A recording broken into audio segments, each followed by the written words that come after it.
이제 그 다음에 봐야 될 부분들은 바로 치아가 박혀있는 치조골과 잇몸입니다. 이 치조골과 잇몸은 굉장히 중요해요. 그러니까 치아가 아무리 건강해도 잇몸이 내려앉으면 치아는 그냥 힘을 잃고 쓰러져 버리거든요. 이제 실제로 그래서 그 잇몸이 주저앉고 치아와 잇몸 사이의 갭이 틈이 늘어나면서 그 틈에 결석들이 쌓여서 냄새가 나는 경우도 상당히 많습니다. 그래서 이 잇몸이 어느 정도인지 평가를 하는 게 굉장히 중요한데, 일단 평가 방법은 첫 번째, 결국에는 이제 마취해서 봐야 돼요. 왜냐면 애들이 입을 안 열어주니까. 어금니까지 하나하나 보려면 뭐 앞니나 이런 데는 조금 볼 수 있겠지만 어금니까지 보려면 마취를 해서 입을 벌리고 봐야 됩니다. 그리고 또 하나, 사람들도 치과 가면 입에 센서를 물고 막 이렇게 엑스레이를 찍죠. 막 파노라마 막 이런 것도 찍고, 동물들도 요즘에는 파노라마 촬영기가 있기도 한데, 이제 정확하게 치아 하나하나를 세세하게 파악하는 덴탈 엑스레이, 치과용 엑스레이가 있습니다. 이제 그것을 촬영을 해서 잇몸 상태를 체크를 해야 되는 거죠. 그렇게 하면 잇몸이 내려앉고 세균이 쌓여 있고 그런 부분들을 찾아낼 수가 있겠고요.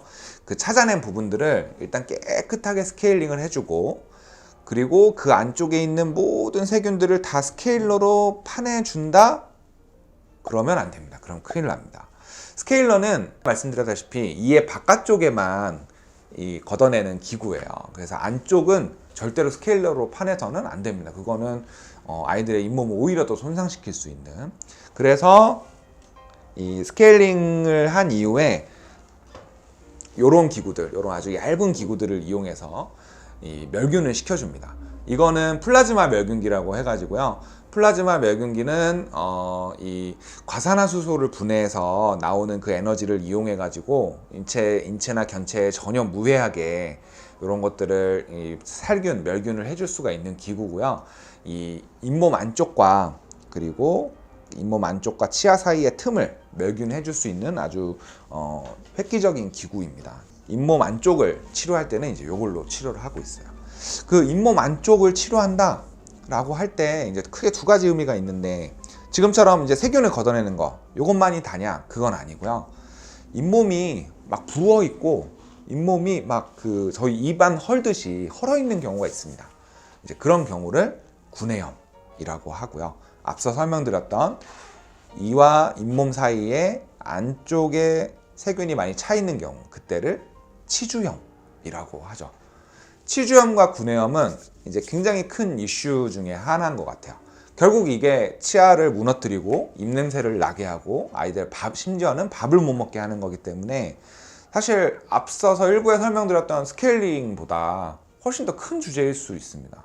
그리고 무엇보다도 고양이 집사분들 이제 주목하셔야 되는데, 이 고양이들에서 사실 대부분의 고양이들이 입냄새가 나고 입이 아프고 밥을 안 먹는 이유는 대부분의 경우에는 치주염보다 구내염이 많아요. 그건 놀라운 일이죠. 그건 무슨 뜻이냐면 그럴 수도 있지. 그게 왜 놀라워? 무슨 뜻이냐면 구내염은 스케일링으로 해결이 안 된다는 겁니다. 그러니까 맨 처음 일부의 맨 서두에서 말씀드렸다시피 보통 스케일링을 하러 많이 오시는데, 고양이들에게서는 구내염이 많다 보니 고양이들은 스케일링만 해서는 절대 문제가 해결되지 않는다는 거죠. 사진을 보시면 지금 잇몸, 그 다음에 목젖 안쪽 다 전부 아주 벌겋습니다. 그냥 이게 병이다라고 설명 안 드려도 그냥 보시기만 해도 아프겠다. 그쵸. 저희 그 잇몸에 요만한 거 하나, 작은 상처 하나만 나도 입안에 헐어도 막 3, 4일간 밥을 못 먹고 그러는데요. 아이들이 참 정말 잘 참는 편인 거예요.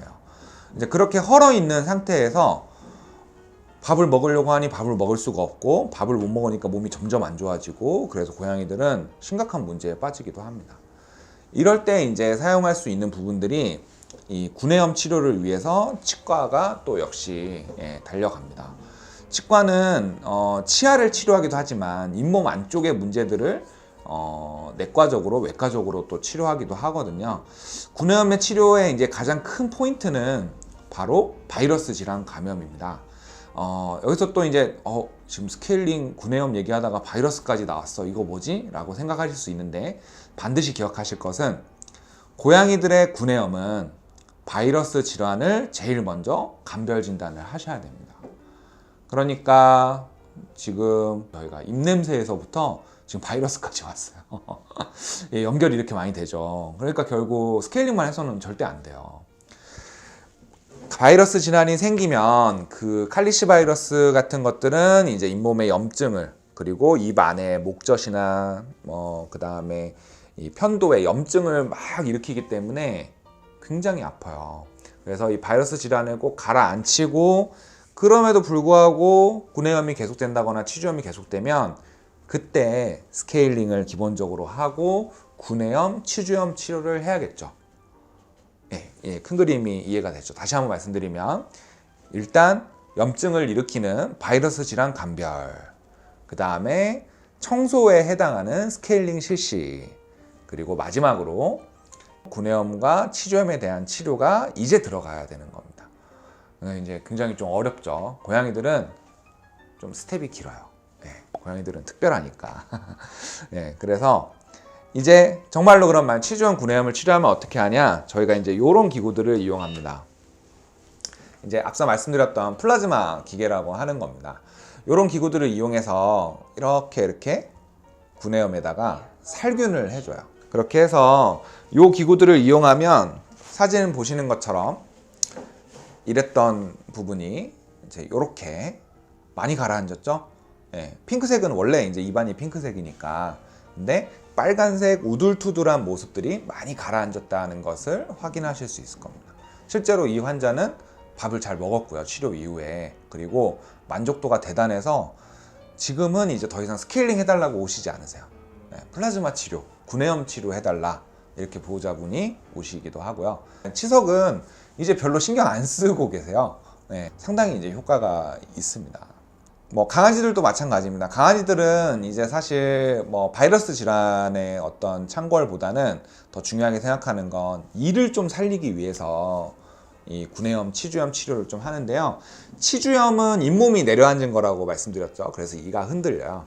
근데 이 잇몸을 재생시켜줄 수 있는 또 치주염 치료가 있습니다. 이것도 역시 마찬가지로 동일한 기계로 다른 파장과 다른 에너지를 이용해서 사용하면은 이제 그런 치료가 되는데, 세부적인 내용들은 저희가 이제 진료실에서 안내를 해드리면 좋고, 지금은 제가 복잡하니까 어찌됐든 정말로 스케일링은 이제 모든 문제를 해결하는 이제 방법은 아니겠죠. 그래서 이제 그런 부분들이 있습니다. 이제 결국 스케일링도 하고 구내염 치료도 하고 다 해봤는데 그래도 안 되는 경우가 있어요.